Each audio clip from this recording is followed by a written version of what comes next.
Hello, everybody. So we're going to be looking at 11.2 today. We're going to be extending those log rules. So we've got two things we're going to be looking at. We're going to be looking at condensing and expanding. Condensing is typically more useful to us, but sometimes we do need to expand them as well. And then we're also going to be looking at change of base. Change of base is one of the most useful tools when it comes to logarithms. Okay, so let's review some properties of exponents. So when I have two bases that are the same and they're being multiplied and they have exponents, remember I can say x to the a plus b. Okay, and then for here, same thing, same base. Now it is important that they are the same base, but we could say x a minus b. Okay, power to a power, we multiply, so we're going to say x to the a times b. If we have a negative exponent, remember we can always just throw that in the bottom. We had a couple of those in the last section. And then remember, anything to the 0 power is 1, always. So, looking at those, we have three major rules when we're talking about expanding or condensing logarithms. We have product rule, okay, and we're talking about inside with the logs, products, okay. And what that does is that splits it.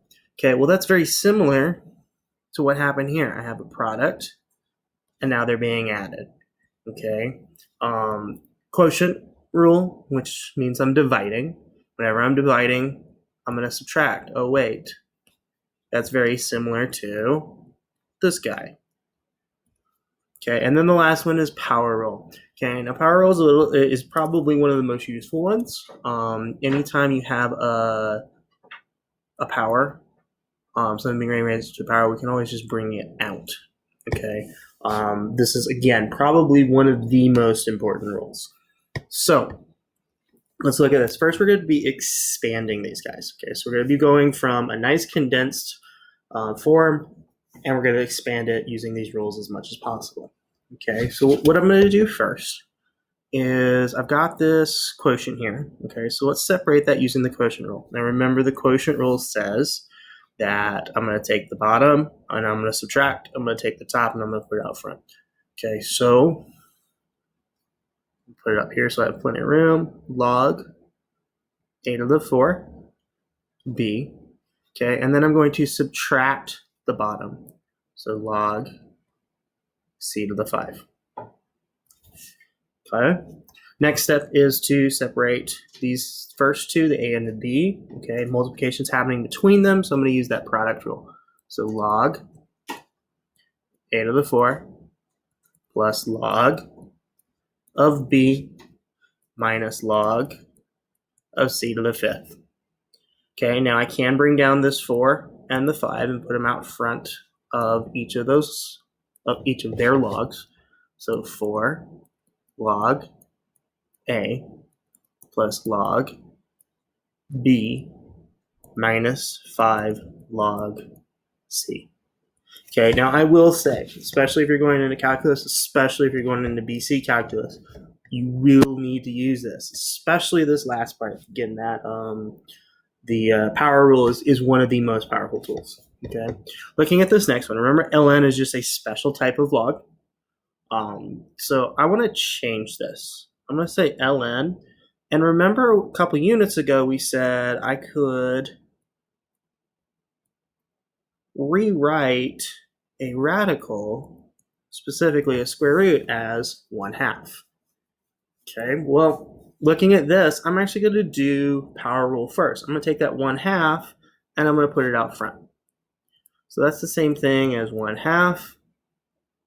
Okay, I'm going to put a bracket here just so I remember ln m3 n.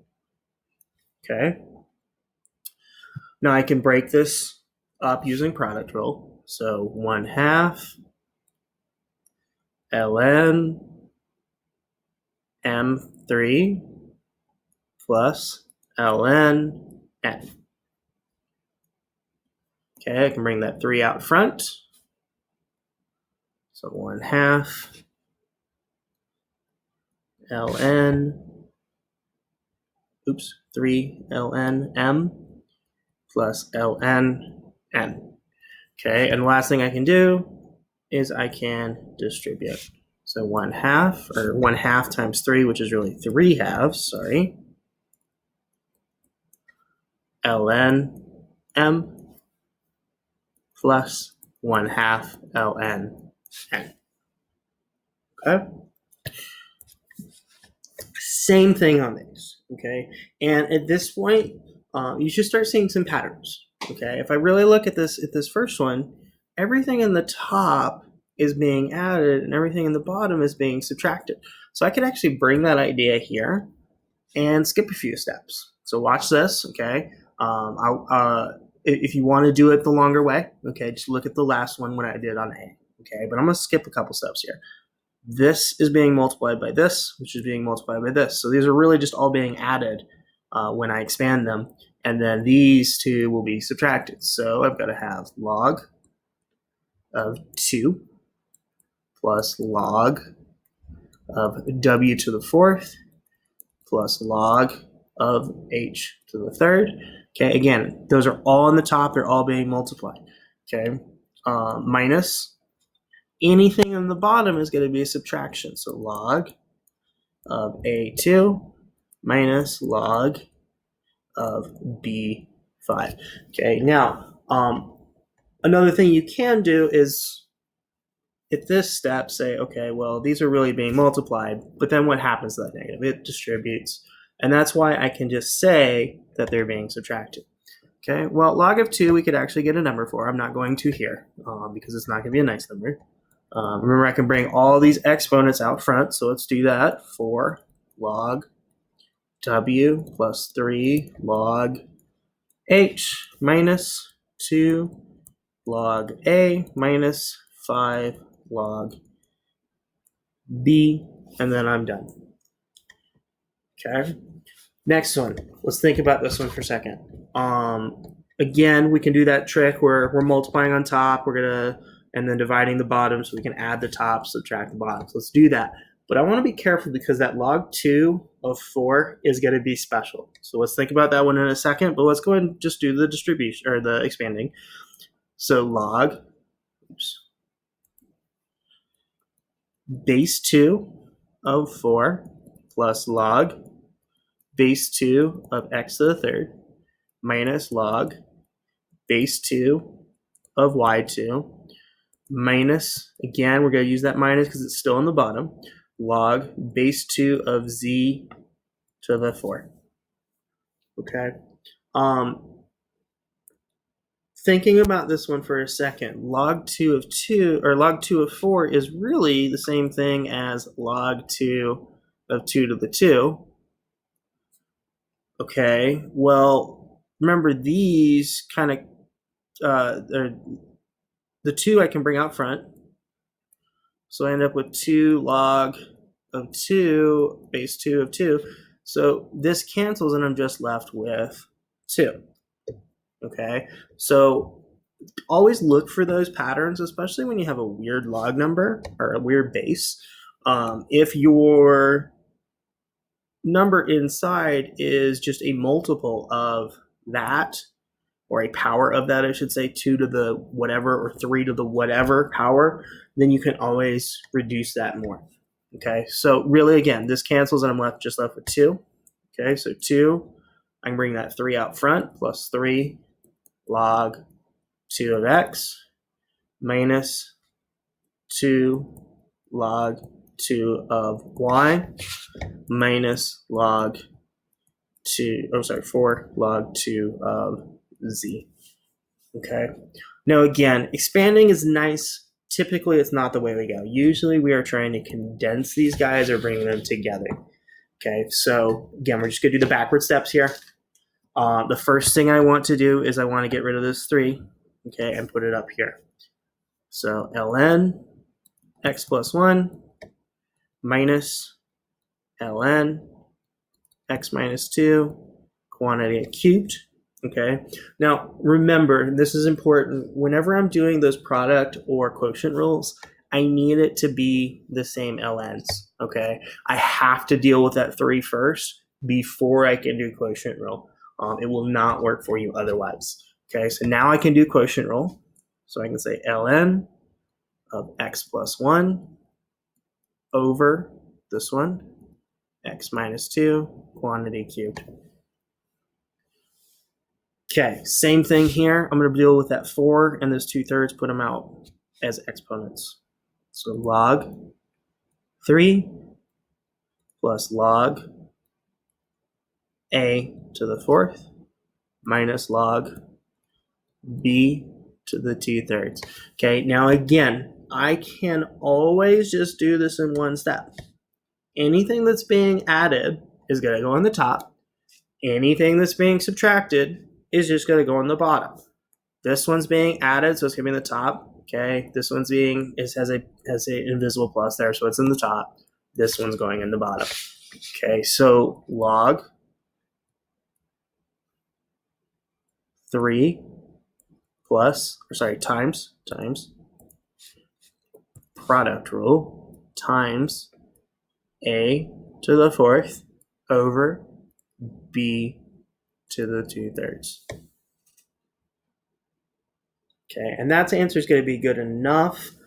If you did want to fix this a little bit more, remember top number inside, bottom number outside. So I could say log 3 to the a to the 4th, b top number inside, bottom number outside. Okay, same thing here. We want to get those coefficients up as exponents.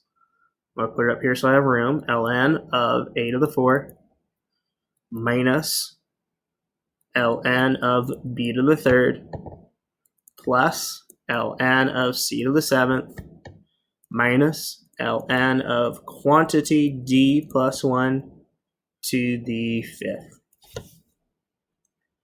Okay, anything that's being subtracted is going in the bottom. Anything that's being added is going in the top.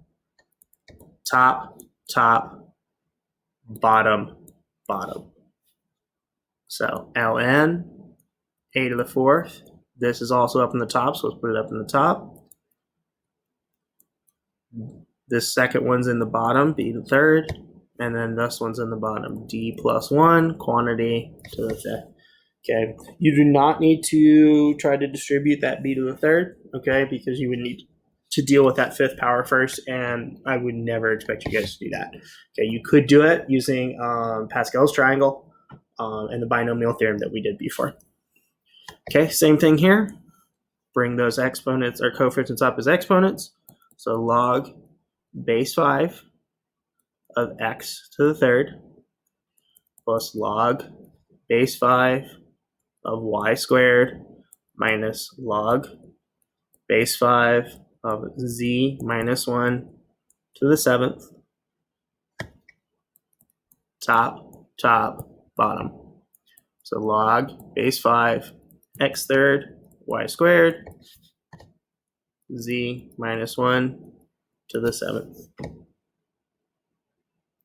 Okay, same thing here. There's no exponents to deal with, so I can just say log 3 of 108 divided by 4. 108 divided by 4 is 27. So let's clean this up a little bit. Log 3 of 27. Well, hold up. Remember I said anytime we have like a number here just by kind of by itself and a different number, let's see if we can do something with that. Well, 27 is 3 times 3 times 3, or 3 to the 3rd. So log 3, 3. So I can bring this out.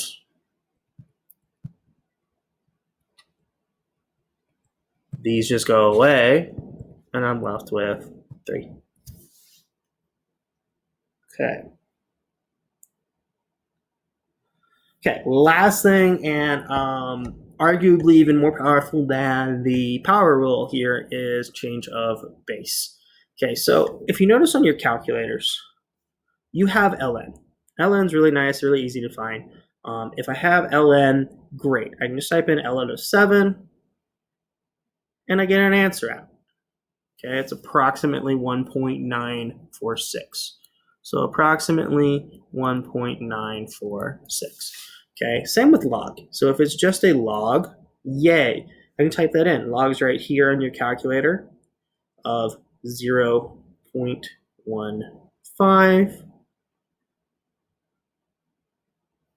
Okay, and I get negative 0.824, sorry. Okay, great. If I don't have those bases though, okay, because those are the only two directly on your calculator, I need to use this change of base formula. Okay, so what it says is I have bx, you're going to put x on top, you're going to put b on the bottom. Okay, big number on the top, small number on the bottom. So I'm going to say log 17 over log of 4. Okay, now be careful when you're putting this in your calculator. You want to make sure you're closing off parentheses. So log of 17, close parentheses. If you don't close parentheses, it's not going to work nicely for you. Divided by log of 4. Okay, and I get about 2.4 or 2.044. Okay, for the next one, same thing. Big number on the top, little number on the bottom. So I'm going to have log of 26 over log, not 2 log of 52. Okay, let's try that, make sure it works. So log of 26 divided by log of 52. Oops, I didn't need that extra one, sorry. There we go, log of 52. Close parentheses, enter. Okay, so I get approximately 0.825.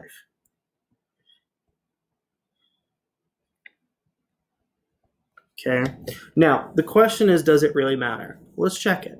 Instead of doing logs, let's do LNs. ln of 26 over ln of 52. If I get the same thing, great. If I don't, then it doesn't work. So let's try it. ln of 26 divided by ln of 52.